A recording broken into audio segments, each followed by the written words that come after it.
Bien, bonsoir à tous. Merci à tous ceux qui se sont connectés d'être présents. Voilà, donc ce webinaire, ce deuxième webinaire, donc va se vouloir un peu plus attractif que les autres où c'était voilà, du QCM basique. Donc là, on a mis un peu de vidéo. Donc merci à Laurent pour le travail qui a été effectué sur ça. Donc ce soir, nous avons la chance et le privilège d'avoir donc avec nous Mourad Bounouara. Donc Mourad qui est JA Elite, qui nous a rejoint cette année, au même titre que Saïd Bounouara et Sami Khalid, et qui va apporter donc son œil d'arbitre élite sur les vidéos, parce que forcément, comme à chaque fois, il y a toujours interprétation sur des choses, et il vous expliquera un petit peu pourquoi la règle, c'est ça, voilà, avec son expérience de l'arbitrage du haut niveau. Voilà, donc je vais passer la main à Jérémy qui va vous expliquer un peu comment ça va se passer, et ensuite à Laurent, et puis on se retrouve après, après le passage de ces 10 vidéos et des commentaires avant de clôturer la séance à 20h30. Voilà, bonne visio à vous. Merci Mathieu. Juste donc vous dire que moi je vais assurer un peu la logistique derrière. Donc comme vous avez pu le voir, il y aura des vidéos et des questionnaires et vous allez pouvoir répondre en direct. Ça va mettre de l'interactivité dans cette visio. Donc vous verrez apparaître sur votre fenêtre devant vous la question avec la réponse que vous pourrez donc cliquer, ce qui nous permettra de faire un peu un sondage et d'avoir le taux de réponse que vous avez pour permettre d'alimenter un peu le débat et les réponses de Laurent et de Mourad par rapport à ça. Voilà, donc vous verrez à chaque question, à chaque vidéo, on pourra répondre à la question par rapport à tout ça. Voilà. Je rappelle juste, je reprends la main juste avant Laurent. Euh, je rappelle que le but du jeu, ce n'est pas de sanctionner qui que ce soit, hein. Ce sont des questionnaires pour vous apporter des outils supplémentaires pour votre arbitrage. Des situations qui ne vous seront pas forcément arrivées encore aujourd'hui, qui pourraient vous arriver. Au moins, là, vous avez au moins la vision sur voilà, quel type de sanction je dois mettre par rapport au type de faute. D'accord. Donc, même par rapport au sondage, tout le monde ne va pas faire forcément 100% sur les réponses. Et comment Donc, voilà, ce n'est pas éliminatoire. Voilà. On vous donnera de toute façon les bonnes réponses. Et pensez bien sûr à désactiver votre micro, s'il vous plaît, parce qu'il n'y a rien de plus terrible d'avoir des échos dans les oreilles quand on est en ligne et qu'on ne parle pas et qu'on laisse son micro allumé. Merci. Voilà, pour préciser que chacun pourra avoir la parole après chaque vidéo, si vous avez des questions. Bon, le but, c'est qu'on passe 5 minutes maximum par vidéo pour tenir le timing du durée de la réunion. Par rapport aux vidéos, moi, ce que je vous demanderais, c'est de juger exactement l'action, d'essayer de ne pas déborder sur savoir si ça se passait comme ça, qu'est-ce qu'il y aurait comme décision. Je pense que c'est des questions qui pourront venir à la fin des 10 vidéos, parce qu'on va avoir différents exemples. Et ne pas juger non plus la décision des arbitres. Hein, ce n'est pas ce qu'on cherche aujourd'hui. C'est vous donner les éléments pour prendre la meilleure décision arbitrale. Donc, d'un premier temps, je vais vous présenter un PowerPoint.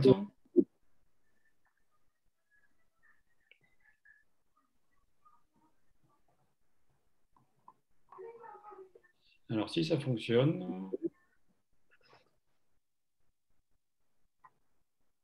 Alors, Laurent, ce que je te propose, c'est le temps que tu mettes le PowerPoint, c'est que Mourad, dans ce cas-là, prenne la main et puis se présente à la rigueur. Ok, bonjour à tous. Bonjour à tous. Grand plaisir de vous retrouver. Il y a certains visages que je reconnais parmi les vôtres. Donc, comme disait Mathieu, donc moi c'est Mourad Bounouara. J'ai rejoint la Ligue du Centre depuis le mois de septembre avec mon frère et Khalid Sami, son partenaire. Moi, mon binôme s'appelle Richard Toby. Il est de Nantes. Voilà. Donc, écoutez, là c'est assez sympa le contexte actuel au niveau de la vidéo pour pouvoir échanger avec vous. Nous, on a la chance, comme on disait tout à l'heure avec Mathieu, de pouvoir continuer à arbitrer depuis le mois de septembre. On sait que c'est compliqué pour vous, donc voilà, on a une grosse pensée pour vous. Sachez que tous les arbitres élites, à chaque fois qu'on se retrouve et qu'on peut en parler, justement, on en échange. Il y a un écho. Il y a un écho. Il y a un écho. On échange justement et on a une grosse pensée à tous les arbitres justement de France par rapport à ce confinement et ce contexte sanitaire qui commence à peser pour tout le monde. En tout cas, moi, je suis surpris d'avoir autant de monde et franchement, gardez courage, ça va reprendre et puis il va falloir qu'on soit tous prêts justement pour repartir d'attaque au mois de septembre. Voilà, voilà, petit message et une petite pensée à vous tous.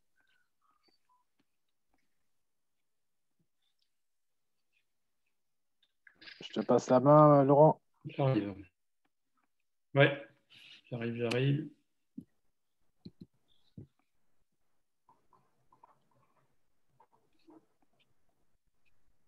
Est-ce que vous voyez le PowerPoint? Oui, c'est bon. Oui. Bien.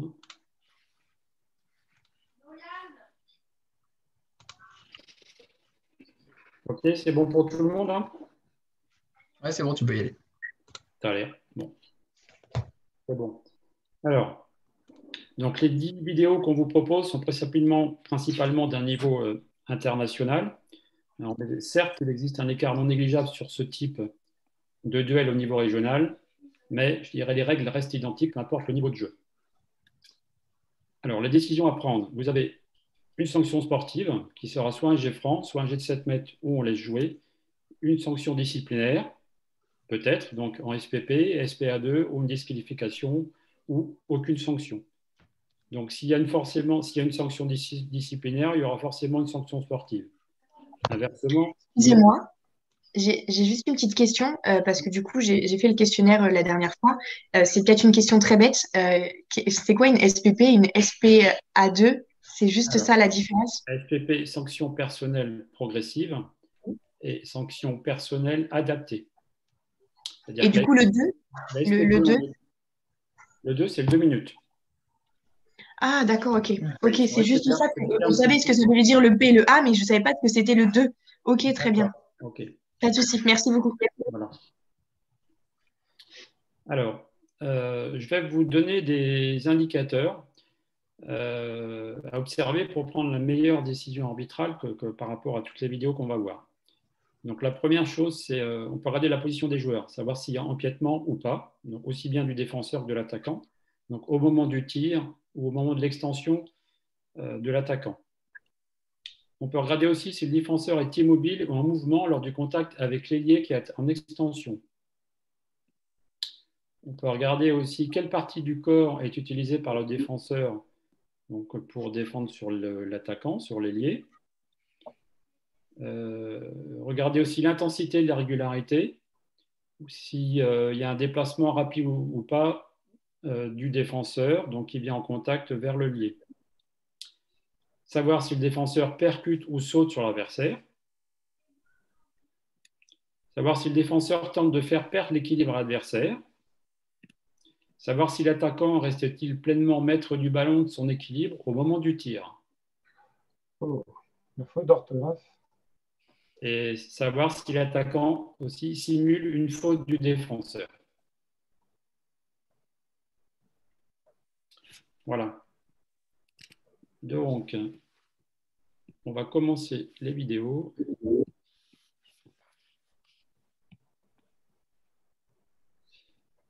Est-ce que vous voyez mon écran de vidéo? C'est bon. C'est bon? Oui. Alors, juste à titre d'information, il est possible que la séquence vidéo, malgré que vous ayez déjà vu, en fin de compte, soit complètement saccadée. Donc, on vous a donné la possibilité de télécharger toutes les vidéos. Et dans ce cas-là, vous pouvez la regarder directement sur votre ordi, au cas où on a des problèmes donc, de séquençage.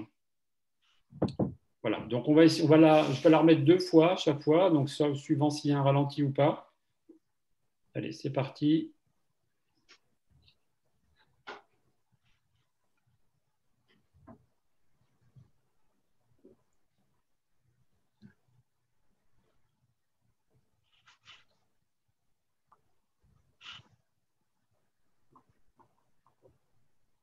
Ouais, je pense que ça va être saccadé.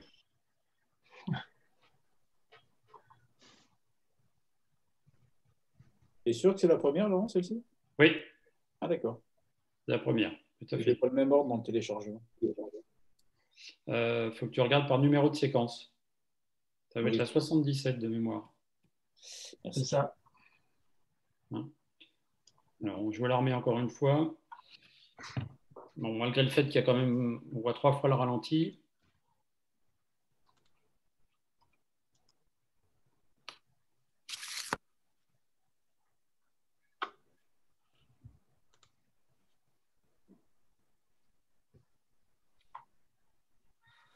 C'est la 76, hein, pour ceux qui veulent la regarder sur le lien qu'a envoyé Nolwenn, c'est 76.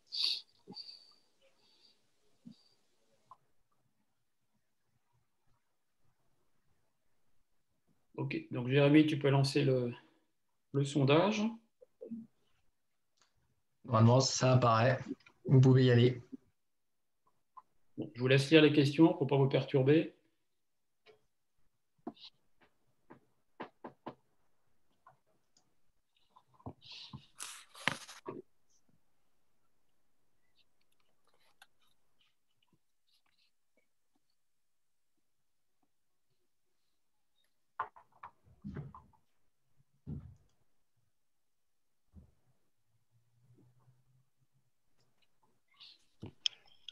Jérémy, tu nous dis quand tout le monde a Ah oui, répondu? tout à fait. Là, j'ai une vingtaine de personnes qui ont répondu. 21.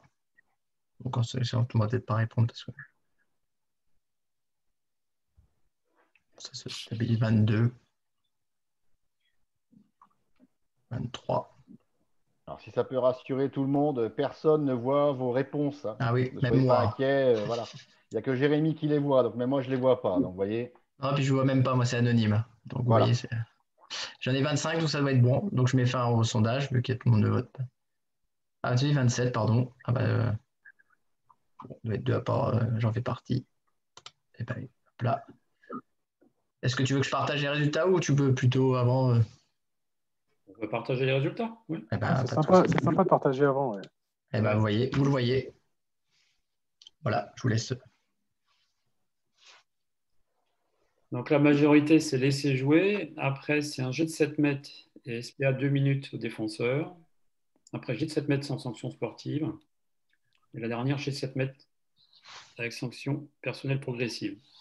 Donc la bonne réponse, c'était bien le D, donc laisser jouer. Pourquoi? Parce qu'en fin de compte, on s'aperçoit que le défenseur ne prend pas contact. Alors si on reprend la main, hop. En fin de compte, le défenseur ne prend pas contact avec l'ailier. Vous voyez, il met la jambe et au dernier, donc il n'y a pas de, alors continue l'action, il n'y a pas de contact, il ramène sa jambe. Il n'y a pas Pendant d'enquêtement. l'extension. En fin de compte, ça veut dire que pendant l'extension, l'ailier n'est pas du tout touché. Donc il est maître, on s'aperçoit qu'il est maître de son équilibre, ça qui est très important par rapport à la décision à prendre. Là, il est en extension, il tire et le gardien arrête.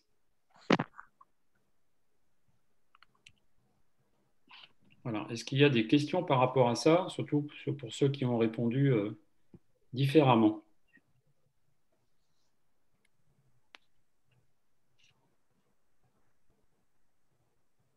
Mourad, tu veux ajouter quelque chose?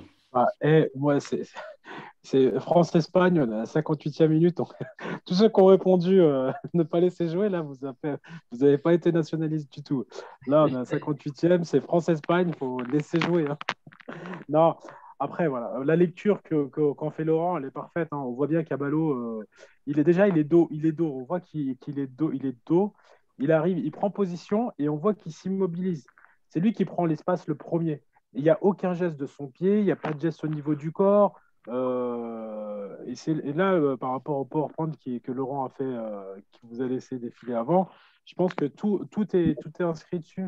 Il n'y a aucune action au niveau de sa jambe, au niveau de son corps. Il n'y a rien qui démontre justement qu'il va sur le joueur. Il s'immobilise avant qu'il prenne le pied d'appui. Donc, ce qui est important sur le jeu à l'aile, c'est de bien analyser, voir qui a pris l'espace en premier. Et là, on voit que c'est bien lui qui a pris l'espace en premier et qui s'immobilise. Voilà. Et il n'empiète pas la zone non plus. Il n'est pas en zone en plus. Alors, j'apporterai un commentaire supplémentaire. Rien n'interdit à un ailier en défense de défendre de dos. Il peut défendre de face ou de dos. Tout à fait.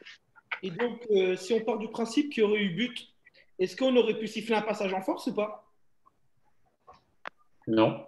Non, Parce que ça a pris l'espace avant, comme disait Mourad. Non. S'il y a but, là, le gardien arrête maintenant. S'il y a but, il y a but. D'accord. Okay. Parce que si on part de l'idée que laisser jouer, bah, on laisse jouer. C'est-à-dire qu'on ne regarde même pas où va la balle, je veux dire.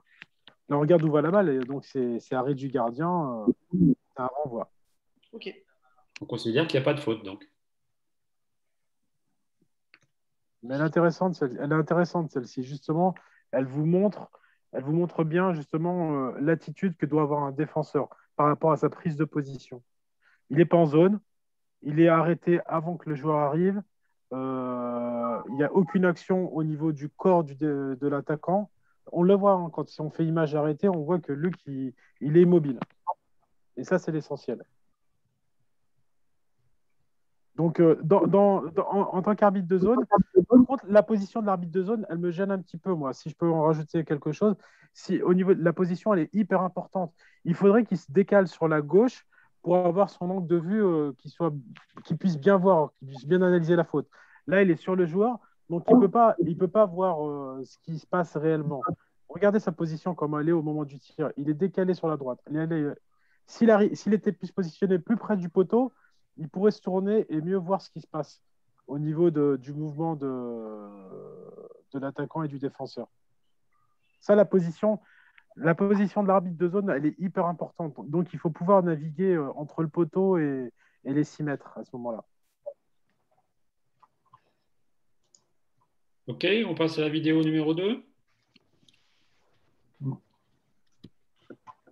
Donc, qui est la vidéo 77 hein, pour ceux qui ont téléchargé et qui aura des problèmes de débit. C'est bon, vous l'avez tous à l'écran? C'est bon? Ah, c'est parti.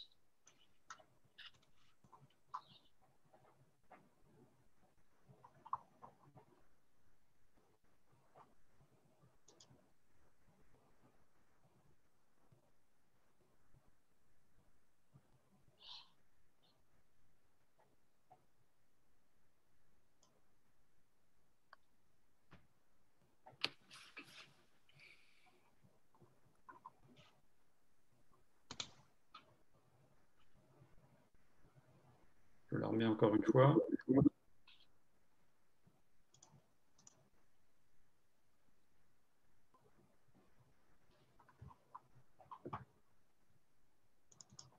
On ralentit, si vous le voyez. Voilà.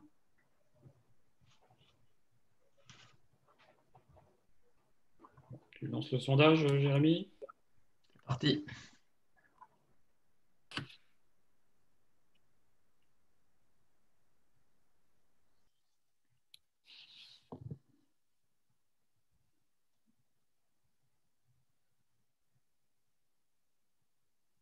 On est à Limoges, c'est Limoges-Vernon. Ouais, c'est pas toi qui arbitrais, là. Non? Ah, Chris Maniltis sifflait là.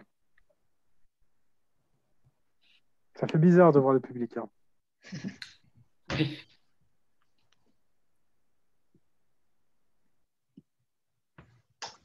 Il reste encore quelques inscrits, parce qu'on est à 21. 23. On est monté à 27 tout à l'heure, donc. 24. Bon, 25. Oh, peut-être qu'il y en a.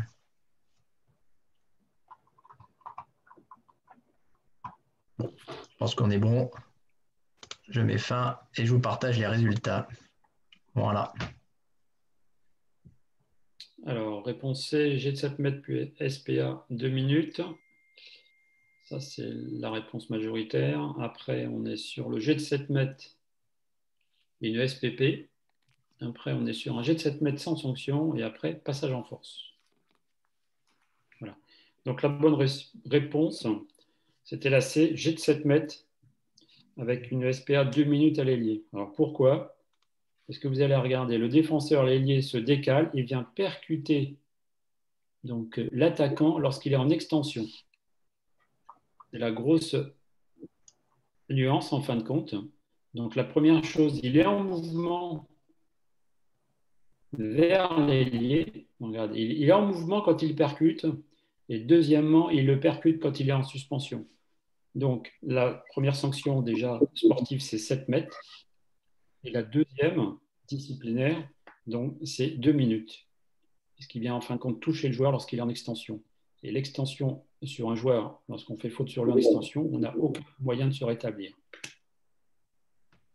Mourad, je te laisse Ah bah là, je pense que ouais, c'est clair, hein. Là, à ce moment-là, l'ailier, lui, il est en mouvement, il est vraiment en mouvement. Il prend, je pense que le défenseur, si on laisse glisser, on peut même supposer qu'il coupe la zone pour aller le toucher. Donc là, on voit bien comment le défend, on voit bien la chute de l'attaquant, hein, comme il tombe, hein. Donc là-dessus, hop, si tu te laisses défiler, c'est le numéro. En plus, c'est même pas l'ailier, c'est l'arrière. On voit que c'est l'arrière, justement, c'est le numéro 2 qui va couper Ouais, l'ailier. ouais, Donc là, c'est un signe aussi, hein. Quand c'est l'arrière, justement, quand c'est l'arrière qui va au contact de l'ailier, sa course, normalement, elle est pas logique. Sa course, c'est une course latérale et elle n'est pas dans le visuel. On voit en plus, on suppose là derrière qu'il est en zone, en plus, on suppose, hein. ouais, En tout on cas, voit. ce qui est sûr, c'est que sa course, elle n'est pas normale et il va au contact de l'ailier. Donc là, faut pas hésiter, c'est protéger l'ailier, qui lui, sa course, elle est droite et il va pour marquer son but. Donc là, faut bien décomposer par contre. Il faut jet de 7 mètres, on donne un gros coup de sifflet pour le jet de 7 mètres, on prend son temps, on arrête le temps et on met 2 minutes. Là, elle est claire. Même si on est à la poser, on voit que c'est clair par rapport à d'autres situations qu'on verra par la suite. Est-ce qu'il y a des questions par rapport à ça?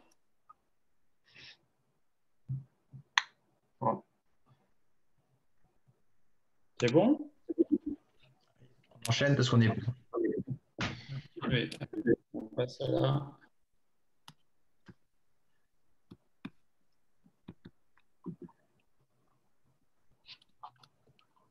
Vidéo 78.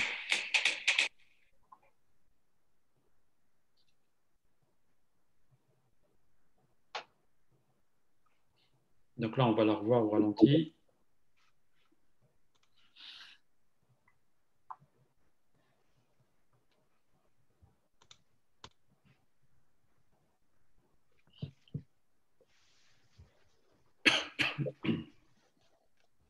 Pas bien celle-là.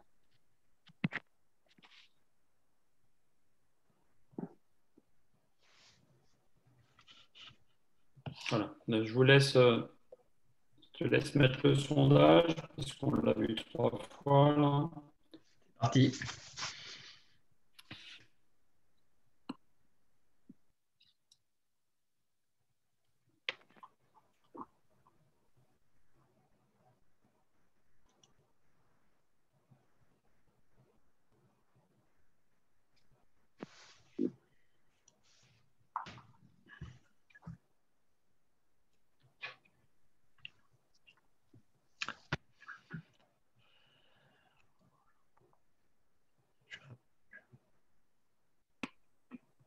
Une vingtaine de votants, encore un peu. C'est la 79, hein, pas la Ouais. 78. Hein. Parce que moi, j'ai regardé la 78, c'était pas ça du tout. Donc... Non, c'est la 79. Hein. Pareil, j'ai pas pris la bonne. Moi, j'ai pas...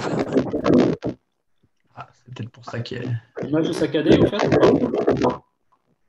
Ah oui, chez moi. C'est saccadé. Effectivement. Donc c'est pour ça que les réponses, c'est complètement disparate.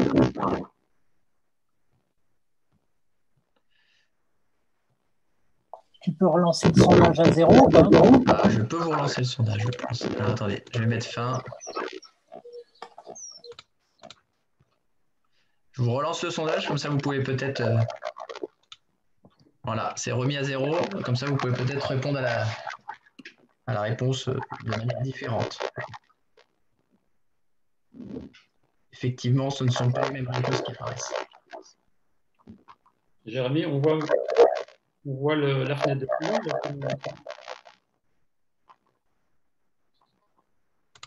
Qu'est-ce que tu dis, Laurent? Est-ce qu'on voit la fenêtre de sondage en écran là, en partage? Moi, je vois le sondage. Là.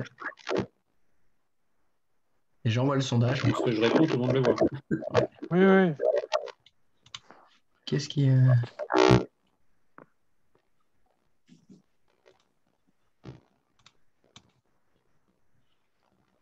Je suis à 18 qui ont répondu, 19. Je crois qu'il y a un micro.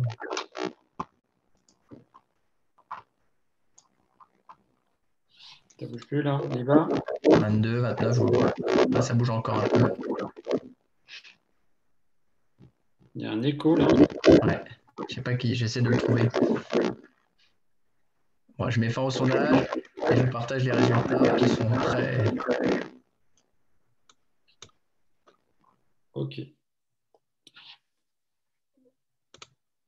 C'est pas la bonne ça? C'est la 79. Il y avait 4 réponses, non? Bah, j'ai mis la question 3, peut-être que c'est ça qui. Non, c'était la question 4, c'est la 79. La 79. Ouais. Ah, il manque le passage en force. C'est Ouais. clair. Ah, bah, et on a fait la 3e vidéo aussi. Là, c'est la 4e là.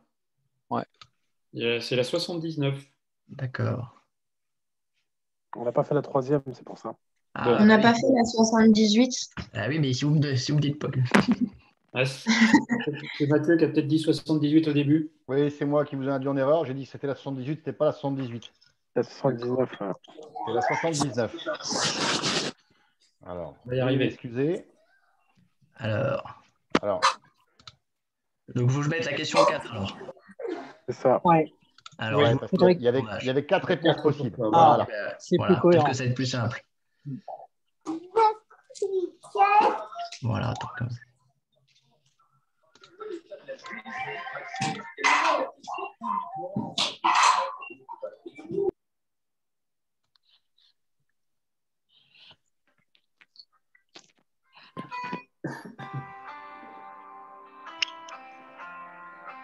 Pensez à couper le son, s'il vous plaît, messieurs, mesdames. Ça va beaucoup plus vite, effectivement. 23, 24, impeccable. Ça a l'air d'être bon. Je vais arrêter le sondage et je vais pouvoir partager. Effectivement, là, on a des résultats qui sont beaucoup plus.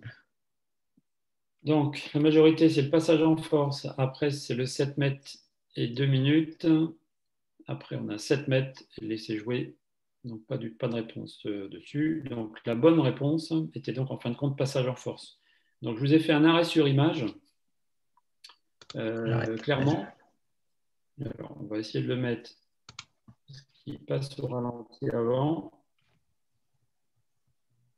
On va voir que le défenseur vient prendre la position en premier, n'est pas en mouvement au moment de l'impact, ce qui veut dire qu'il n'est pas en zone non plus.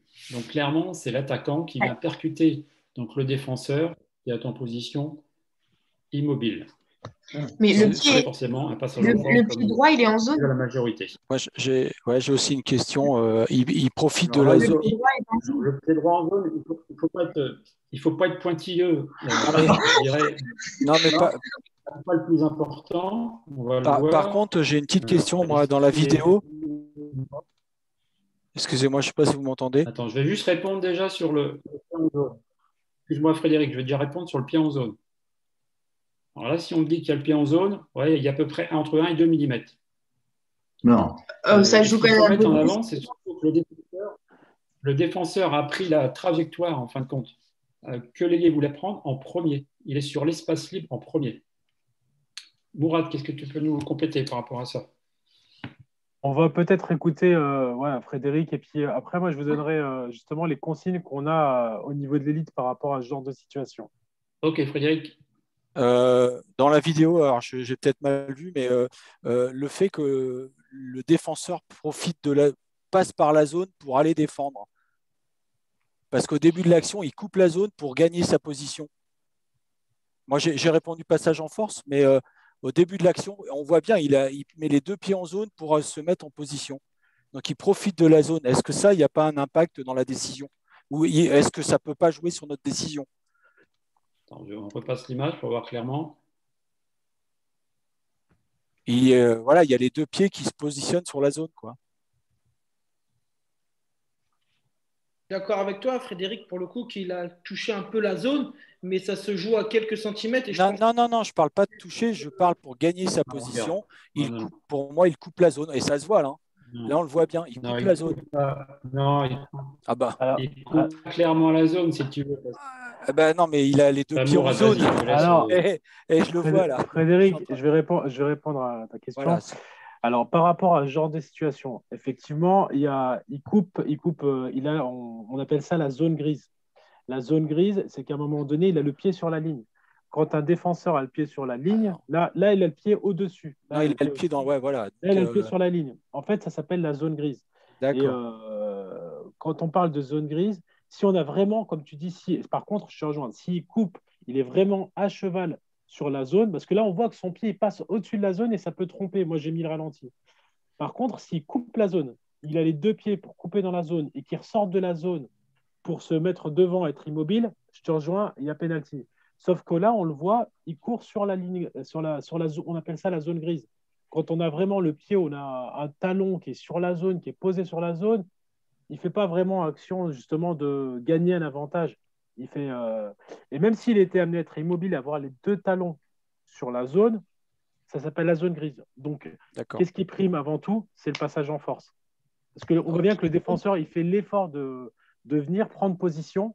Mais là, on le voit. Hein. On le voit. Je ne sais pas si vous voyez, c'est coupé. Il a le pied sur la ligne. Il n'est pas les deux pieds dans la zone. Et il en tire pas. Moi, je compléterais qu'il n'en tire pas avantage surtout. Voilà, c'est ça. J'ai juste une petite question par rapport à ça, du coup. Donc, on ne connaissait pas, nous, l'histoire de la zone grise. Pour moi, dès qu'il y a un passage en zone, du coup, pour moi, je pensais que c'était vraiment défense en zone, donc du coup, 7 mètres. Comment on explique ça pardon, à un joueur, du coup? De toute façon, on explique que c'est une zone grise? Bon, après, rentrez pas dans les détails avec eux, ça risque d'être compliqué. Là, si les joueurs ils ont vu ça, là, on passe au ralenti, on a la vidéo. Hein. Mais si vous êtes dans le bon timing et que vous le sentez et que vous voyez que le joueur est vraiment sur la zone grise, vous donnez un gros coup de sifflet, on va au passage en force. Après, ce qui se passe, moi, je parle pas au niveau du passage en zone. Moi, je parle vraiment au niveau du pied, en fait, du pied droit qui est du coup sur la ligne. Du coup, c'est défense en zone, ce qui est écrit entre guillemets dans les livrets. Après, du coup, il y a la règle et l'interprétation de la règle.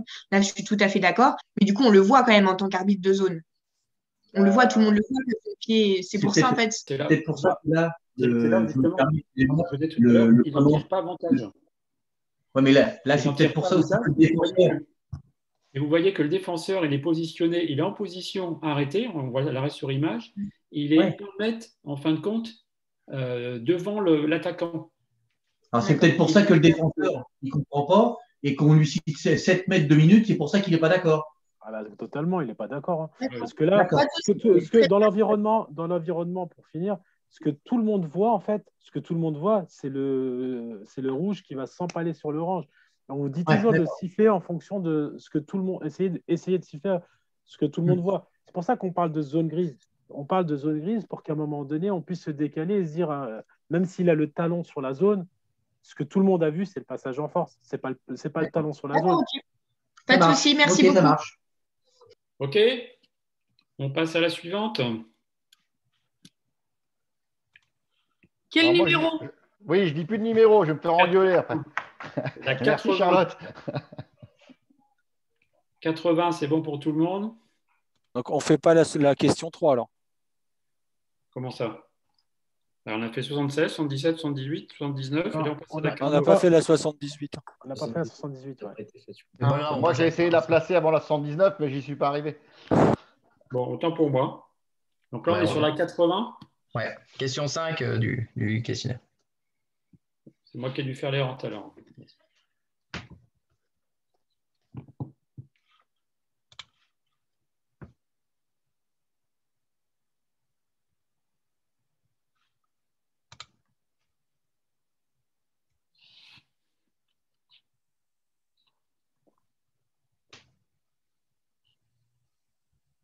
On va la revoir au ralenti, normalement.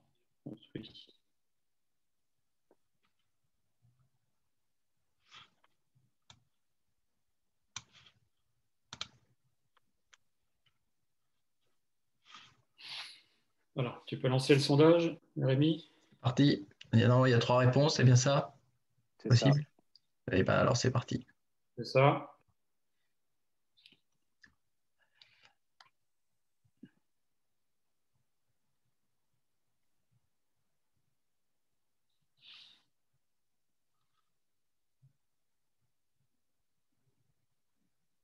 Ça va assez vite.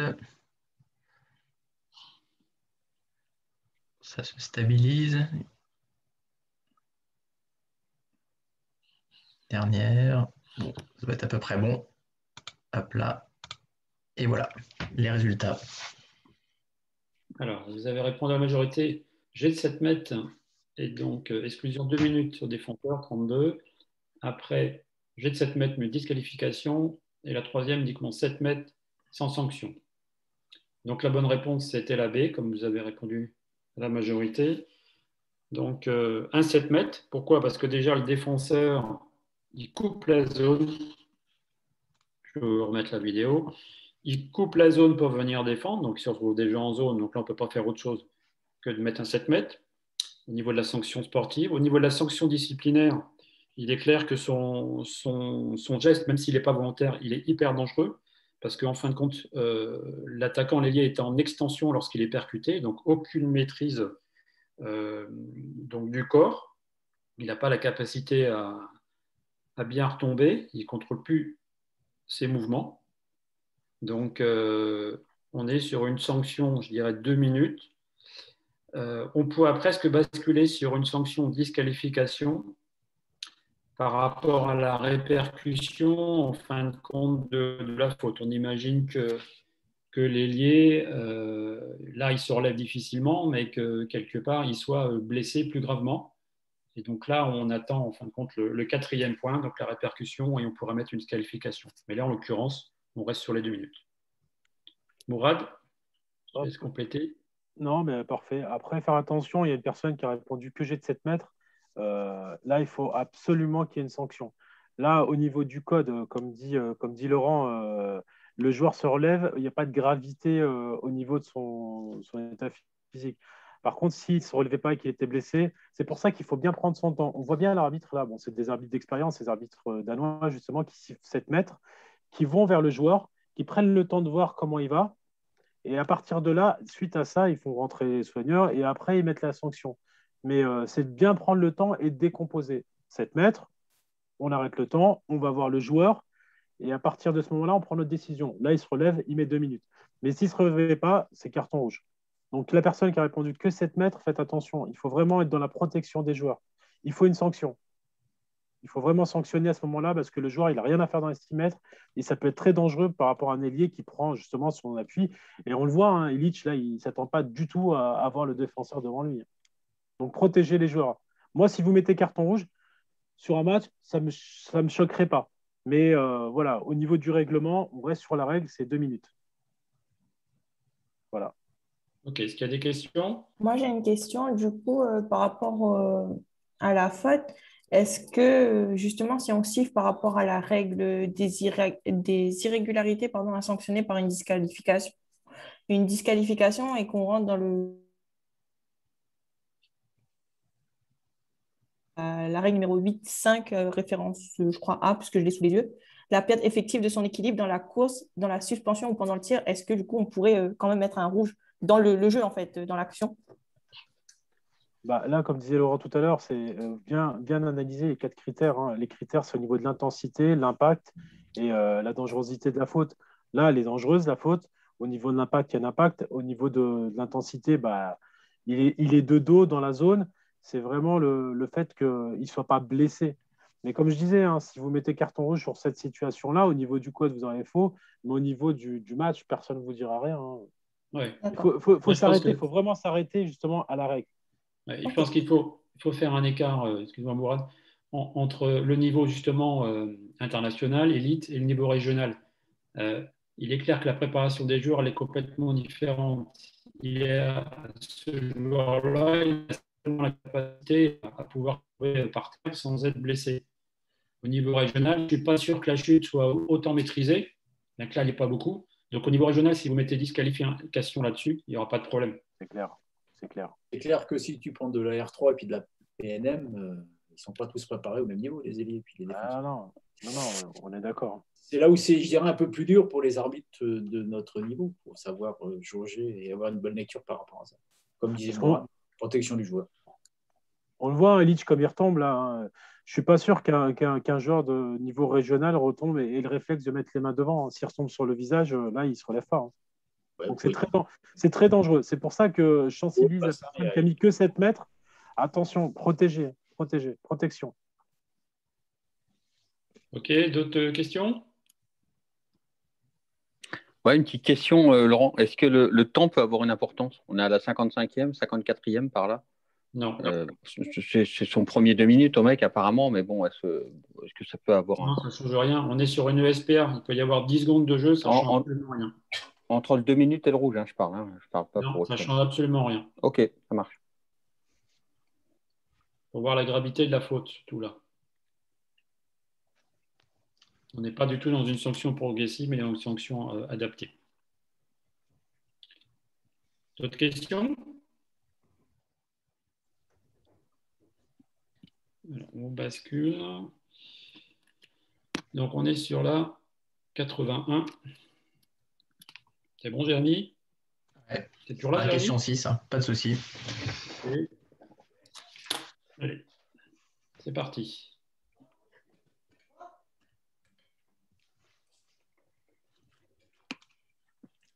Il n'y a que 3 réponses sur cette question-là. Ouais, 3 réponses. Tout à fait. C'est bon. Ok.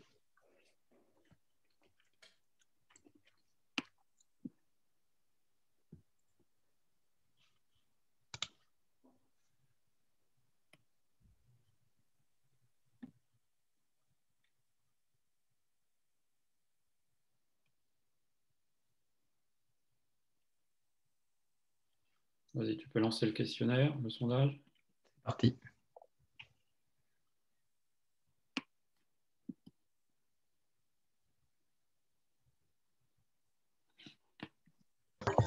Il n'y a pas un problème avec les réponses? Non, c'est ça. Bien ça. C'est celle-ci. C'est celle-ci. Oui, c'est bien ça. On voit qu'il y a le 97 là. On voit qu'il y a 97 violets. Donc c'est bien celle-ci. Donc la 97, c'est le défenseur. Hein.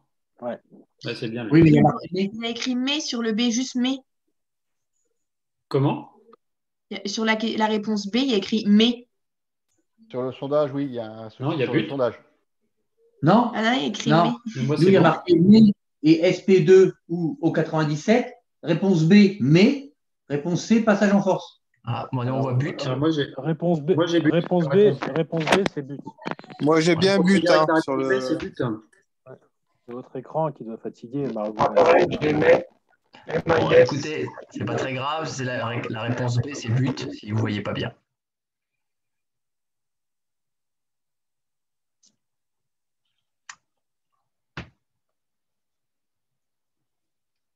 Ok, on a 23 sur 29, 24. Ouais, ça va être bon. On va mettre fin, même si c'est pas.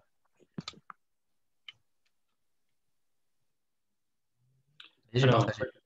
réponse à la majorité, donc c'est but, 63%. Après, on est but et SP date 2 minutes donc au défenseur. Et la troisième, passage en force. Alors, la réponse était en fin de compte but. Alors, si on revoit l'action, on voit que le défenseur, j'essaie de le mettre au ralenti, est quand même en retard par rapport au départ de la passe. Il essaye de se rapprocher au maximum pour fermer l'angle au niveau de l'ailier. Vous voyez, il met sa jambe. Zone grise. Donc, regardez, zone grise, il a le genou. Il a le pied sur la zone. Tout à fait. Ça, c'est zone grise. Hein.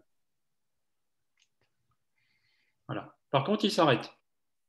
Il ne vient pas au contact. Il était en mouvement. Il s'arrête. Donc, il ne vient pas encore. Regardez, là, il est statique. Donc, en fin de compte, il laisse l'ailier aller au tir. Et à ce moment-là, quand il est en extension, vous voyez qu'il ramène sa jambe. Alors, là, c'est là où il y a, je dirais, où il y a la subtilité. Donc, et après, donc derrière, l'ailier arrive à contrôler en fin de compte son extension. Il n'est pas gêné au niveau de son extension. Il a la capacité de tirer et il marque le but. D'où la réponse, en fin de compte, uniquement but et pas de sanction. Vas-y, Mourad, je te laisse compléter. Donc, vous pourrez voir que c'est la belle salle de Cherbourg, le bout du monde, hein, Cherbourg-Nice. Sur cette action-là, effectivement, il y a but. Je peux comprendre certains qui auraient mis SPA 2 minutes, parce que vous êtes dans une logique justement de protéger l'ailier. On voit l'ailier comme il retombe. Mais comme dit Laurent, là, on voit que l'ailier, il fait l'effort de venir et de s'arrêter. Il s'arrête. Il n'y a pas d'autre. Il ne va pas plus en contact. Par contre, faites attention, hein, surtout pas passage en force. Je pense que là, vous êtes trompé par rapport au genou droit qui va essayer de. Les personnes qui ont sifflé passage en force, c'est probablement pas le genou droit. Hein. Mais surtout pas passage en force. Hein. Là, s'il ne marque pas son but, on va simplement en pénalty. Là, il a marqué, donc c'est but. C'est très bien. Pas plus à dire. Mais donc, du coup, c'est choquant si on va mettre 2 minutes sur ce genre de faute? Bah, c'est pas que c'est choquant. C'est que là, au niveau du règlement, là, il n'y a pas d'action justement du défenseur sur le corps de l'attaquant. Moi, je ne vois pas d'action sur le corps. Par contre, si vous mettez 2 minutes, bon, là, ça ne me choquerait pas. Ça me choquerait pas. C'est très subtil. C'est très subtil le jeu à l'aile. Hein. Il faut savoir que c'est très subtil. Je comprends pourquoi Benjamin pose cette question, parce qu'effectivement, l'ailier, tu as l'impression qu'il ne maîtrise pas sa fin de course juste avant la prise. Alors, la prise d'espace de l'ailier qui est déjà pratiquement. Oui, tout à fait. C'est pas forcément bien filmé. Je dirais que Mais comme on disait tout à l'heure, comme disait tout à l'heure Laurent et puis Bruno, comme tu dis à juste titre, hein, les joueurs sont bien gainés. Là, l'ailier, on voit qu'il arrive à se récupérer, prendre son shoot quand même. Hein. Parce que là, si on le ramène justement à un joueur au niveau régional, il n'est pas gainé. Il ne va pas arriver à prendre son shoot. Hein. Et si là, il ne prend pas son shoot, là, effectivement, tu vas en penalty 2 minutes. Je pense que l'ailier ne s'arrête pas, il continue encore dans sa course. Et puis, on voit que le défenseur, il est malin, quoi. Il voit qu'il a mis sa jambe, il la retire au dernier moment. Donc, pour le coup, là, il a été malin, quoi. Il s'est dit, oula, je vais mettre, ma jambe va gêner à un moment donné, quoi.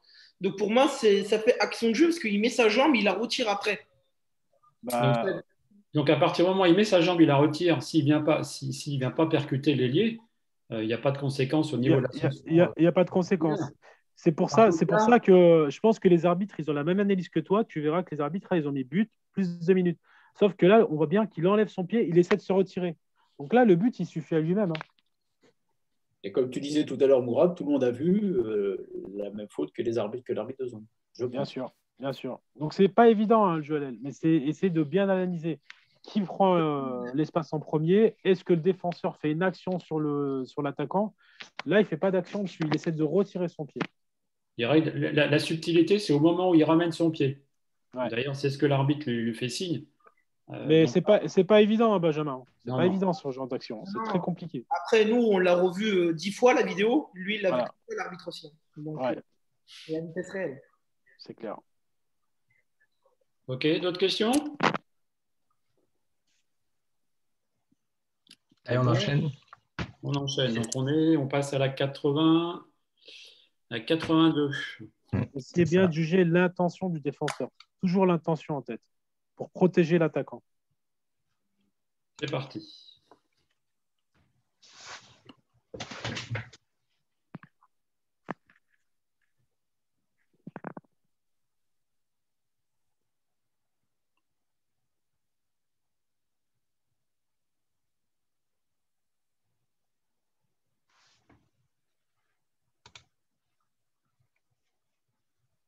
Je pense que celle-ci, tu peux lancer le questionnaire.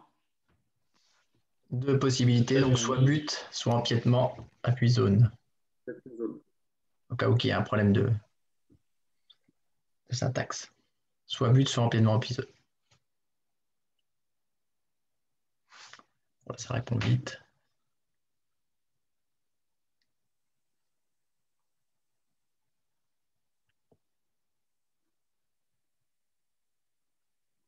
Ça va être bon. Hop.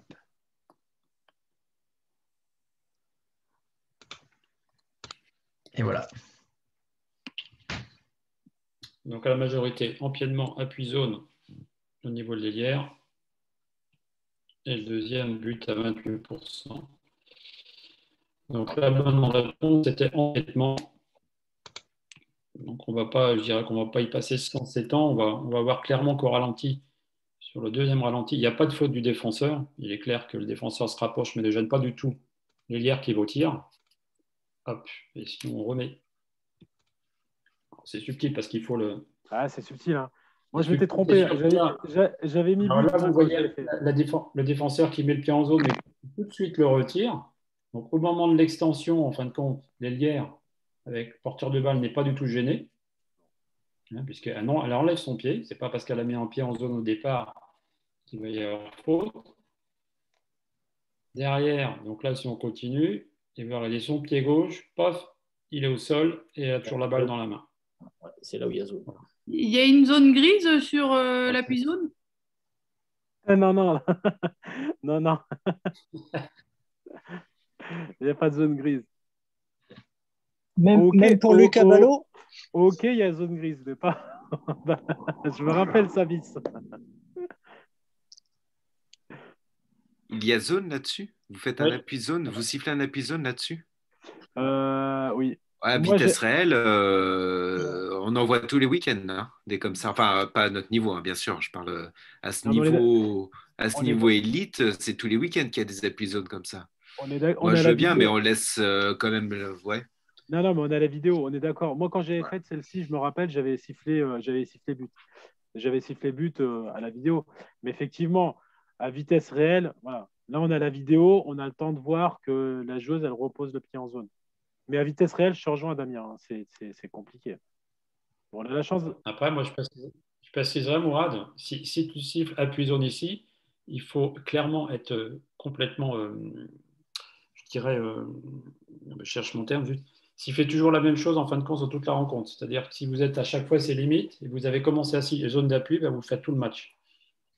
Constant le mot, Laurent, constant. Non, c'était même pas ça, ça va revenir. Cohérent? Cohérent, voilà. Cohérence. On est d'accord, Mourad, là-dessus? Ouais, c'est ça. Moi, je rajouterais aussi, là, vous pouvez glisser même à la joueuse là, en noir, là, vous passez à côté d'elle et vous lui dites, hein, finir, tu ne mets plus le pied dans la zone. Elle n'a pas à avoir le pied dans la zone. Même si elle ne gêne pas, on fait de la prévention, on essaie d'anticiper aussi avec de la communication positive. Vous l'avez dans votre poche, parce que vous avez rien sifflé contre elle, et vous lui dites, vous n'avez rien à faire dans la zone.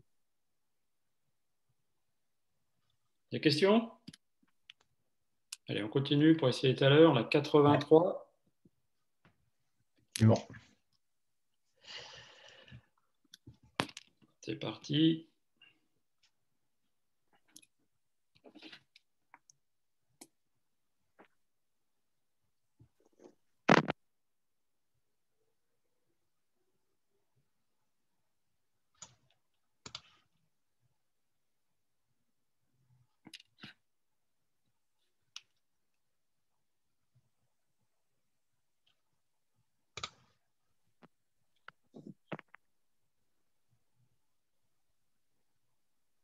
Ok, tu peux lancer le questionnaire, le sondage, s'il te plaît, Jérémy.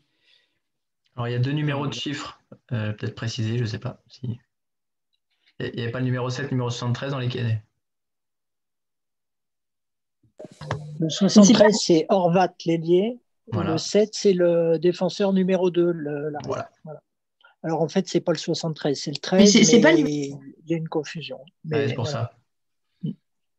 Ouais, c'est le 13, on le voit, voilà. C'est pour ça. Là, c'est le 13. Et dans le questionnaire, c'est 73. Ah, donc j'ai bien recopié, en fait. Tout à fait, oui, tu as bien recopié. Je n'avais pas regardé les vidéos, pardon. Je n'ai pas corrigé, je n'ai pas vérifié, mais c'est bien ça. Pour ça, je précisais, comme il y a 2 numéros de joueurs, pour que les gens puissent... 21, 22... Ah, là, par contre, il peut y avoir débat parce que les résultats sont très équilibrés, si je puis dire. Ça ne m'étonne pas. Ce qui est normal, tout à fait. Ah, on sera presque à l'équilibre. Allez, j'arrête, mettre fin et partager.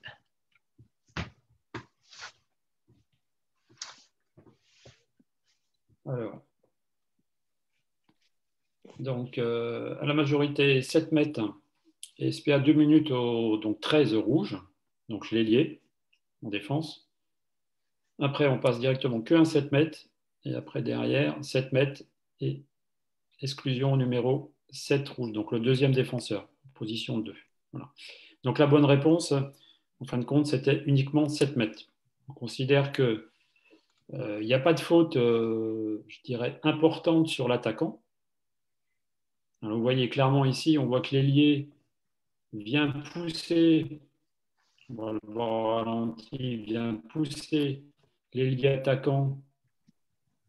On va le voir. Là, il est en extension. Ok, on a vu, il est en extension. Et il vient le pousser, mais il n'est pas clairement en position de tir, puisqu'il va retrouver l'autre défenseur devant, le deuxième numéro 2. Vous voyez, hop, là, ça coupe. On va le remettre au début. Là, il y a une poussette en l'air et après, il y a le deuxième défenseur qui est devant. Voilà. Mais il est clair qu'il n'est pas complètement balancé. Il le contrôle. On voit bien qu'il le contrôle. Il le tient et derrière, il le contrôle au niveau de sa chute. Donc, on reste que sur un 7 mètres. Mourad? Ça me va aussi. Hein. Là, pour bien faire la différence entre la zone grise et là, on voit bien qu'il a les 2 pieds dans la zone. Là, il n'est pas dans la zone grise. Pour éclaircir un petit peu par rapport à cette zone grise qui peut prêter confusion à un moment donné. Maintenant, sur cette action-là, au moment où il veut le plus tourner. Ouais. Là, on voit qu'il a les 2 pieds dedans. Là, il est vraiment dans la zone. Il est dans la zone. Regardez la coupe. Il avait les 2 pieds dedans au départ. Là, il est encore, regardez, il a le deuxième pied. Là, c'est pas zone grise. Ça, c'est 2 pieds dans la zone, il est dedans. Et on voit qu'au niveau des bras, il n'y a pas une poussette bien prononcée. 7 mètres, ça suffit à lui-même. Hein. Bah, est-ce qu'elle n'est pas si prononcée que ça parce que le numéro 2 vient entre guillemets un peu protéger le joueur avec son corps? S'il n'y aurait pas eu le numéro 2 qui serait venu couvrir, est-ce que l'attaquant n'aurait pas pu tomber sur le côté? Ce serait notre action. Serait notre action. Oui, d'accord. Là. Et pourquoi on ne met pas but? Il est dans la zone.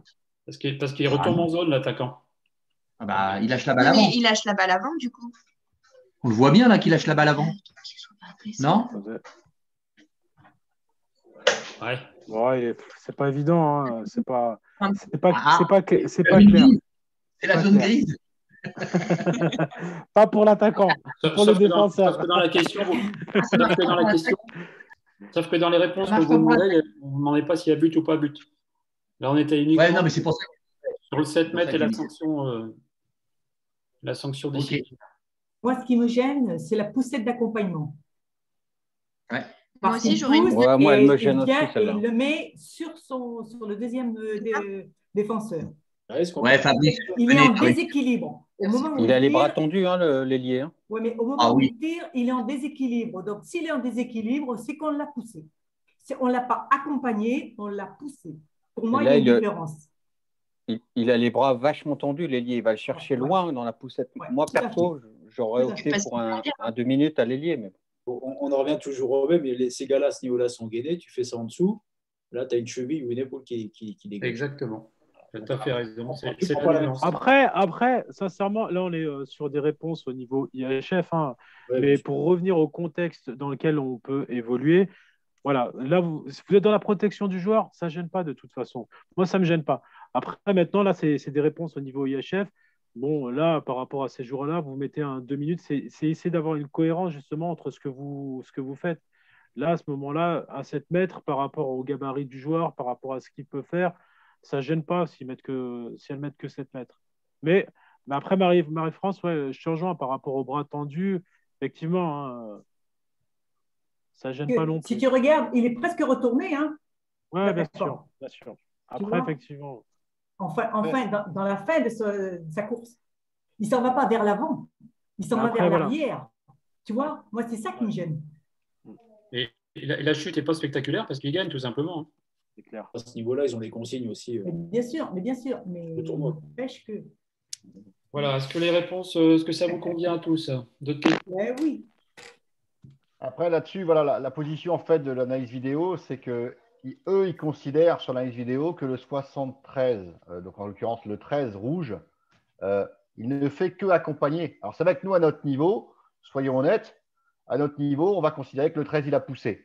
Il a poussé. Hein. Il a les bras tendus et il pousse. Bon. La différence, c'est que là, ils considèrent que certes, il a les bras tendus, mais qu'il accompagne l'attaquant. C'est pour ça qu'il n'y a pas de sanction et qu'il y a juste le 7 mètres. C'est l'analyse c'est l'analyse de celui qui a regardé la vidéo et qui a, entre guillemets, rédigé la règle. Voilà. Mais à notre niveau, il n'y aura pas de scandale. Est-ce qu'il y a 2 minutes? Parce qu'on va considérer que le 13 rouge a poussé le lié. On est d'accord. Nous, il l'a accompagné à l'infirmerie, en fait. Voilà aussi. Il lui a montré où était l'infirmerie dans la... Ok, on passe sur la prochaine. Il y a 84. Il y a 4 réponses. C'est ça. For a close finish. Franchement. Croatia cannot afford to go to sleep. Il est malin, il est malin, il est malin, il est malin, il est malin. Divojevic drawing the 7 meter. Vous pouvez couper le vidéo que vous filmez. Merci. Qui est-ce qui est malin, Mourad? C'est le Serbe ou c'est le Croate? L'ex-Yougoslave. C'est clair. C'est dans leur gène, ça les sondage. C'est parti. 4 possibilités, 7 mètres plus SPA 2, 7 mètres, passage en force ou Geffran. Ah, il va pouvoir y avoir débat parce que là. Ah ouais, c'est chaud. Là. Ah, ça se départage un peu plus. Ça dépend si on est serbe ou si on est croate dans l'âme. Ouais, c'est ça. Ah, quand même, ça se dégage. Ça dépend si tu aimes bien défendre ou pas. En effet, ça peut se défendre. J'ai 22 réponses, il doit y en manquer quelques-uns. Allez. Allez, on va mettre fin. Partager les résultats. Voilà. La majorité, vous avez donc 17 mètres, 42%. Passage en force en deuxième. En troisième, Geffran. Et en dernier, 7 mètres et donc sanction adaptée aux défenseurs. Donc la bonne réponse, c'était uniquement 7 mètres. Si on regarde bien, on s'aperçoit que le défenseur, en fin de compte, est en mouvement au niveau de l'impact, est en contact avec l'attaquant et à ce moment-là, il est en mouvement. Donc ça veut dire qu'à partir du moment où il n'est pas immobile, il y a forcément faute du défenseur. Donc on va remettre la vidéo. Et on s'aperçoit clairement qu'on est sur une situation d'OMB en tous les cas. Voilà. Il vient couper la trajectoire depuis le côté. Ah, moi, j'ai mis Geffran parce que déjà, dans un premier temps, il n'a pas coupé la zone. Et j'ai trouvé que. Tout à fait. Sur la vidéo, j'ai trouvé qu'il était face à lui. Alors, il y a contact et moi, du coup, j'ai mis Geffran parce qu'il n'a pas coupé la zone et j'ai estimé qu'il était face à lui quand même sur la vidéo. Ouais, mais si on regarde bien le geste du défenseur, en plus, il vient se protéger de l'épaule légèrement. Donc, en plus, il ne veut même pas subir l'impact qu'il a lui-même demandé, souhaité. Si on regarde bien. Alors, il est clair qu'il n'empiète pas. On s'en voit. Vous voyez déjà, là, il est bien en retard. Hein. Il fait une grande enjambée sur la gauche. Mais là, il est en face pour moi. Non, il est sur le côté. Ah ouais, mais il est en mouvement. Au moment de l'impact, ce qu'on a dit au départ. Regardez, là, il protège. Voilà, Mourad, excuse-moi, vas-y. Oui, non, tu as raison. Non, mais tu as raison, Laurent. Ce qu'on a dit au départ, Benjamin, essayer de bien juger l'intention, en fait. On voit que l'attaquant, il a une course droite et que le défenseur, justement, lui, il est en retard à ce moment-là. Et c'est bien de juger l'intention. Et c'est après, hein, c'est très difficile. Hein. Et c'est là où la position de l'arbitre, elle est hyper importante. Même quand on arbitre de zone, évitez d'être statique. Essayez toujours d'être en mouvement. En mouvement, essayez de vous orienter. Et là, là, il est bien placé, l'arbitre. Donc, il peut bien juger quand même. Il voit que le défenseur, sa course, elle n'est pas normale. Il est en mouvement, comme dit Laurent. Donc, à ce moment-là, si vous êtes dans le bon timing et que vous jugez bien, si vous allez il faut essayer d'aller au 7 mètres assez rapidement. Là, elle est facile à voir à la vidéo. Par contre, à vitesse réelle, je te rejoins, Benjamin, c'est très compliqué. C'est très compliqué de juger ce genre de situation. Mais si vous le sentez bien, là, à la vidéo, on la voit ralentir, on la repasse et tout. Bon, là, c'est beaucoup plus facile. Hein. C'est plus facile. Et là, vous verrez que les arbitres, ils ne se trompent pas. Hein. Ils vont au 7 mètres. Hein. Parce qu'il est bien placé, encore une fois, l'arbitre. Oui, parce que quand on voit le contact, en fin de compte, on voit que le défenseur, il se tourne déjà. Donc, ça veut dire que… Et regardez, il y a la jambe, en fin de compte, de l'attaquant. On ne la voit pas exactement. La jambe droite, en fin de compte, elle est plus devant le défenseur. Il est clair qu'il a déjà pris un avantage, l'attaquant. C'est surtout ça qu'il faut voir. Et le défenseur se protège clairement depuis le côté. Donc, ça veut dire qu'au départ, il est bien en retard. Il ne peut pas subir le contact.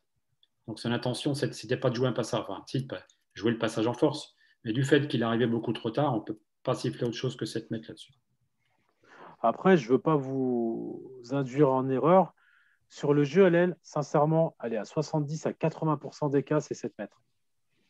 c'est parce que l'ailier va toujours essayer d'aller chercher l'espace libre. Et vous verrez que l'attaquant, sur toutes les vidéos qu'on a pu voir, l'attaquant, il est toujours là pour aller marquer son but. Et quand il y a un espace entre le défenseur et le jet de coin, il va toujours essayer d'aller gagner l'espace le premier. Mais il y arrive rarement. Le défenseur, il arrive rarement à gagner l'espace libre.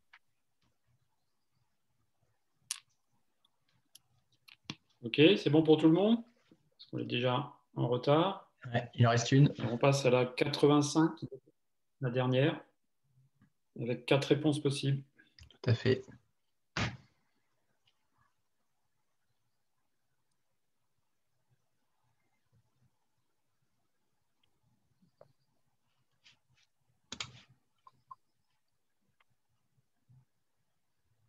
Donc ça va zoomer, je pense. Il va y avoir un ralenti. Voilà.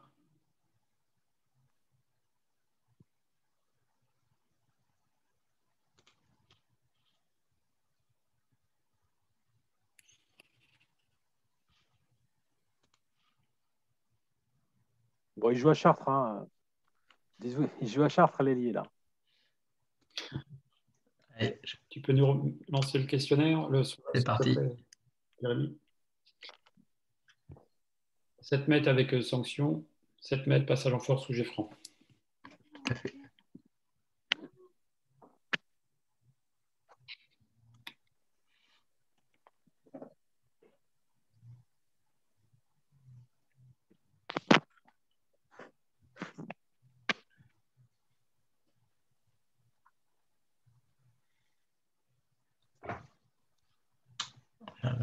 Il reste 2-3 personnes encore qui n'ont pas répondu. Bon, ça se stabilise. Bon, on va arrêter, c'est pas... Hop. Alors, majorité, vous avez répondu 7 mètres avec une sanction au niveau du défenseur 2 minutes. 57%, 39% 7 mètres. Quelques-uns passages en force et personne au niveau du jet franc. Donc la bonne réponse, en fin de compte, c'était 7 mètres, ça c'est sûr. Et SPA 2 minutes au niveau du défenseur. Quand on voit le ralenti, donc au niveau de l'impact, là, on s'aperçoit que le défenseur est arrêté sans problème. Il n'est pas en zone. OK. Donc l'ailier prend son intervalle. Seulement regardez le défenseur. Il a le bras droit, coude plié, qui vient heurter, en fin de compte, en extension, l'ailier porteur de la balle. Donc c'est forcément 7 mètres, puisqu'on déséquilibre l'ailier au moment du tir. Et la sanction, puisque ça c'est un geste relativement dangereux. On lui met 2 minutes derrière. Mourad? Parfait. Parfait. Et après, moi, je dirais que le défenseur n'est pas très intelligent. L'angle était fermé, donc il n'y a même pas besoin de mettre le coude. Hein. Non, parfait. Là, il y a penalty, 2 minutes. Position toujours. N'hésitez pas à rentrer un petit pas dans la zone pour quand vous êtes à l'opposé, comme ça, comme fait l'arbitre, il le fait bien. C'est pour ça qu'il sait ce qu'il a sifflé, parce qu'il est bien placé, encore une fois. Il voit bien ce qui se passe. Il voit bien le coup de coude qui est posé sur la hanche de l'attaquant. Regardez, on voit la tête de l'arbitre. Donc, sans hésiter à ce moment-là, sans hésitation. Voilà. En tout cas, on a fini, là, je crois qu'on a fait les 10 questions. S'il n'y a pas de questions, il n'y a pas de questions. La 78. La 78. La vidéo 78. Oui, on n'a pas vu la 78. On peut la mettre. On peut la mettre. Non, mais ça permet de comprendre les erreurs qu'on a fait au QCM. C'est clair. Et l'interprétation, c'est super intéressant, l'interprétation qu'on a ce soir. Mais rassurez-vous, hein, nous, on fait des vidéos comme ça. Moi, je finis après. C'était la question 3, Laurent, c'est ça? C'est ça, ouais. C'est moi qui l'ai passé. Ouais. Bah écoute, mais pas de souci, je vais relancer le sondage. On peut le faire.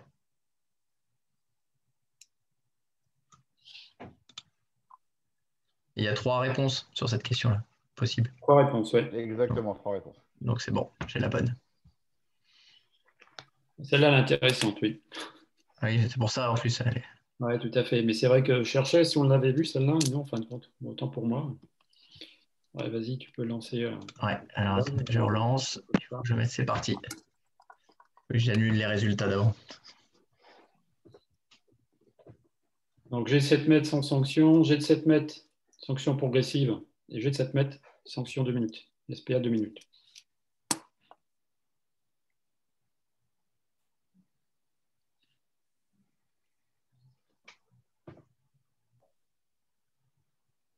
Alors, 18 personnes, ça monte. Ah.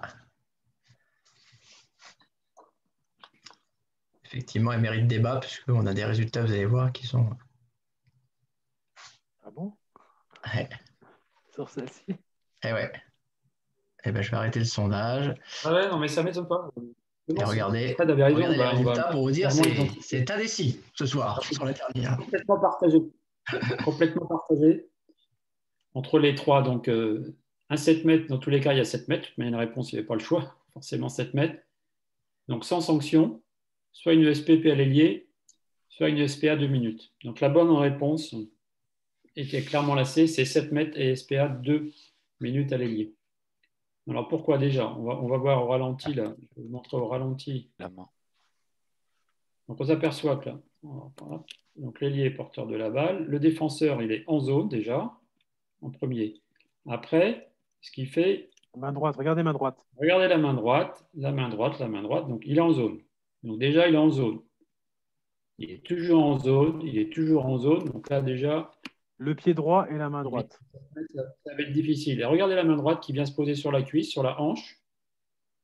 Voilà, il est toujours en zone. Il vient juste, en fin de compte, essayer de déséquilibrer l'ailier qui est en suspension. Alors, il n'y a pas beaucoup d'intensité. Par contre, il est clair que ce type de faute, il faut le proscrire. Ça se voit à tous les niveaux. Et on le voyait régulièrement depuis ces dernières années en région, juste le fait de poser la main sur, en fin de compte, la hanche, la cuisse du joueur. Mais il faut savoir que si ça le déséquilibre en l'air, c'est un geste très, très dangereux. Donc ça, c'est à bannir, complètement à bannir. Donc c'est obligatoirement 7 mètres parce qu'il était en zone et le fait de son geste. L'exclusion, c'est parce que les conséquences derrière, en fin de compte, il ne fait que de le toucher. Mais on imagine s'il tenait un petit peu plus longtemps, la maîtrise du joueur en extension, comment il va retomber, là, on ne sait pas. Ouais. Donc si vraiment il tient longtemps, après, derrière, ça peut être une disqualification. Mourad, je te laisse la parole. S'il tient longtemps, s'il bascule le joueur, si on voit que le joueur se retourne à ce moment-là, aucune hésitation, vous allez au carton rouge. Vous allez au carton rouge. Donc là, on voit bien, on la voit au ralenti, il pose la main sur la hanche, il n'y a pas d'hésitation, c'est 2 minutes. Voilà. Je vais devoir vous quitter dans 1 minute. Simplement, par rapport au travail vidéo, donc, faut pas d'inquiétude. Hein. Nous, on fait une vidéo en début de mois avec tout le groupe Élite, et puis on arrive à des résultats qui varient. Hein. On est amené à se tromper parce que ça reste que du travail vidéo. Le jeu à l'aile, bien juger l'intention du défenseur. S'il est en zone, comme Benjamin a pu le constater régulièrement, voir si le joueur il est en zone ou pas, la course et la protection du joueur. Après, si ces 3 critères ne sont pas respectés, forcément, il y aura une sanction. Et pour monter au rouge, c'est l'intensité. C'est vraiment l'intensité. Si le joueur est blessé, là, il ne faut pas hésiter à monter au carton rouge. Donc, comme je vous disais, hein, le jeu à l'aile, c'est bien protéger l'ailier. Hein. Et là, en ce moment, au niveau de la CNA, les consignes qu'on nous donne actuellement au niveau du secteur élite, c'est de protéger les ailiers quand ils sont en prise de position. Quand ils sont en prise de position et qu'ils sont touchés, il n'y a pas d'hésitation à avoir, c'est penalty 2 minutes. Penalty 2 minutes. Donc c'est pour ça que je vous disais sur les 10 séquences qu'on a pu voir, vous aurez remarqué quand même que 70 à 80% des situations, on est sur un 7 mètres plus une sanction soit progressive, soit adaptée. Il y a une séquence où il y a un passage en force seulement. Il n'y a qu'une séquence où il y a un passage en force. Donc voilà. En tout cas, je vais devoir vous laisser. Ça a été un plaisir. Ça a été un plaisir d'échanger avec vous et j'espère vous voir très rapidement. Voilà. Bah, écoute, Mourad, au nom du COPIL et des arbitres présents, bah, merci de ton intervention qui, je pense, a été importante pour tout le monde. Voilà, ton œil expert par rapport à ce que tu peux siffler en semaine ou le week-end au niveau de l'élite. Et puis, j'espère qu'on aura l'occasion de se revoir en visio avec l'ensemble du corps arbitral du Centre Val-de-Loire. Le plaisir est partagé. Et Voilà. n'oubliez pas surtout la position de l'arbitre de zone. Soyez mobile, un arbitre de zone. Il ne faut pas être statique. Toujours mobile. Voilà. Merci Mourad. Merci beaucoup. Allez, bonne soirée. Au revoir. À bientôt. Au revoir. Au revoir. En tout cas, Laurent, merci beaucoup d'avoir organisé ça. C'était vraiment hyper éclairant pour nous. Ouais, je te rejoins. C'est vraiment un complément par rapport au QCM qu'on a eu ce week-end. Et surtout, est-ce que ça vous a apporté des réponses à vos questionnements? C'est tout, comme c'est ça qui est intéressant. Non, mais... Oui. Ça nous a apporté 10 bonnes réponses, surtout. Non, mais ça a apporté sur le regard. Vous pouvez converser directement avec moi, vous m'envoyez un mail, on peut voir une vidéo, on peut faire une visio. Voilà. Je peux pas en faire. Non, mais Laurent, c'est vrai que ça nous a apporté sur la vision ce qu'on devait regarder aussi. Parce qu'il y a deux situations où on doit vraiment bien regarder la position de la main du défenseur. Et on n'y pense pas forcément. Donc, c'était franchement intéressant. Merci. Et c'est là où Mourad a insisté par rapport à la position, en fin de compte, de l'arbitre de zone qui est primordial. Là, on a un angle de vue de par la caméra. Maintenant, c'est clair que les arbitres ont un autre angle. Par contre, l'arbitre de zone, sa position, c'est clair, c'est primordial pour voir s'il y a faute ou pas faute. Et les indicateurs, donc c'est ceux que je vous ai indiqués précisément au début de la réunion. Est-ce qu'il y aura d'autres webinaires, je ne sais pas comment vous dites, qui vont être mis en place? Mathieu, je te laisse. Alors, en effet, il est prévu un 3e webinaire. Vous pouvez déjà noter sur vos agendas, parce que nous, on l'a déjà noté, qui aura lieu fin mai. Donc, on a planifié pour l'instant le jeudi 27 mai. D'accord? Donc, dans un mois, on y sera. Avec la même chose, on fera aussi de la vidéo, parce que c'est beaucoup plus ludique que du QCM papier. Et puis, voilà, ça permet d'échanger, etc. Et vraiment, voilà, mettre ce genre de sondage qui est plutôt intéressant. Et on aura logiquement une surprise supplémentaire. Vous avez déjà ce soir la surprise d'avoir Mourad avec nous, donc un GIA Elite, c'est quand même pas donné à tout le monde d'avoir ce genre de personnes en visio. Et on essaiera de mettre la barre un tout petit peu plus haut, si je peux dire ça comme ça, en gardant le secret le 27 mai. Mais pour ceux qui viendront se connecter, j'espère qu'on sera plus nombreux que 30, il y aura une grosse surprise. On aura la chance d'avoir avec nous quelqu'un de très très connu au niveau français, handball français, de titré. Donc, voilà, ça sera qui apportera son regard, lui, de l'arbitrage français. Voilà. Donc, pour l'instant, on garde le secret. Mais voilà, on vous invite à vous connecter le 27 mai. Vous recevrez un lien, comme on a fait là ce soir, avec de la vidéo et tout. Et puis, on débattra aussi, je pense, en première partie avec un autre arbitre élite qui nous rejoindra, parce que là, c'était Mourad. On essaiera d'avoir Saïd ou Samy. On essaiera d'avoir Saïd parce que Samy est venu sur le regroupement de Bourges. Mourad est intervenu ce soir. On va essayer de faire intervenir Saïd la prochaine fois. Comme ça, vous aurez vu tout le monde. Et puis, vous aurez vu les 3 JA Elite qui font partie de la ligue maintenant. Et puis, en fin de webinaire, on aura la surprise. Vous aurez la surprise de voir un joueur international français nous rejoindre. Voilà. Et qui vous donnera sa vision de l'arbitrage. D'accord, merci parce que c'est très ludique en fait. Et du coup, ça permet de comprendre plusieurs choses. On n'a pas les mêmes points de vue. Il y a des choses, par exemple, de la zone grise qu'on ne connaissait pas. Et du coup, je trouve ça très intéressant. Merci vraiment. Exactement. Alors, je précise quand même tout de même en tant que président de la CTA, parce qu'il s'est dit des choses ce soir. Voilà, Mourad vous a apporté des choses sur la zone grise. Il va de soi que demain, ne soyez pas surpris sur des suivis. Je ne vais pas dire qu'on vous dise l'inverse de ce qui vous a été dit ce soir. Ce n'est pas le but du jeu. Mais Mourad a bien précisé, Laurent l'a dit aussi, ce sont des joueurs qui s'entraînent tous les jours, le matin, l'après-midi. Ils font de la musculation, ils sont gainés, ils savent se réceptionner, etc., etc. On est à notre niveau aujourd'hui, nous, en régional, sur des joueurs, comme disait aussi tout à l'heure Bruno Domain, R3, R1, on ne s'entraîne pas de la même manière. R1, élite, on ne s'entraîne pas de la même manière. Vous voyez? Donc voilà, c'est aussi nous, c'est là où ça doit être la force de l'arbitre, d'être capable de faire la différence entre un joueur qui s'entraîne tous les jours, qui est gainé, qui sait se réceptionner, et un joueur qui s'entraîne une fois par semaine et encore, et qui ne va pas maîtriser sa réception, ses appuis, etc. Où là, oui, il va clairement être en danger au niveau de son intégrité physique. Et c'est là où on doit faire la part des choses, nous, les arbitres, de notre niveau. Voilà. Moi, Okay, mais la règle est la règle. La règle, c'est la règle. Le règlement, le code d'arbitrage, il n'y en a qu'un. Il n'y en a pas un pour l'élite, il n'y en a pas un pour le national, il n'y en a pas un pour le régional et un pour le départemental. Il y a un code d'arbitrage pour tout le monde. Voilà. Alors, moi, ce que je peux vous proposer, il reste en fin de compte 2 QCM de planifier jusqu'à la fin de saison. Le prochain, ce sera un QCM selon les règles, niveau texte. Et le dernier, je vous proposerai à ce moment-là un thème sur le jeu du pivot.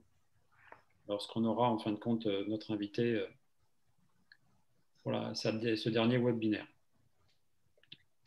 Mathieu, moi j'avais une question alors, qui n'a rien à voir avec le contenu du jour. C'est au niveau du club, on nous a parlé peut-être de handball à 4 à l'extérieur, à senior ou même handball à 7. Est-ce qu'il faut nous, en tant qu'arbitre, on doit se dire qu'on va resiffler à la fin de la saison ou pas du tout?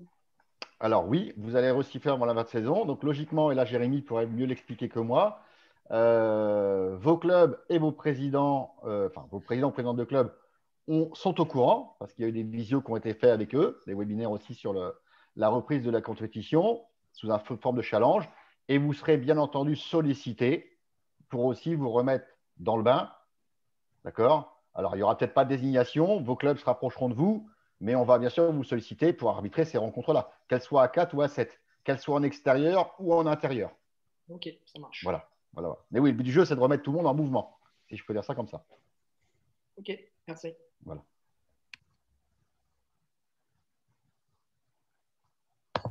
En tout cas, merci beaucoup. Et puis, nous, on va devoir vous quitter.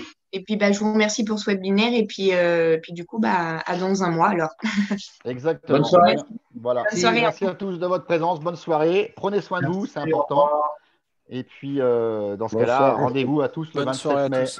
Voilà. Bonne soirée. Merci. Au revoir.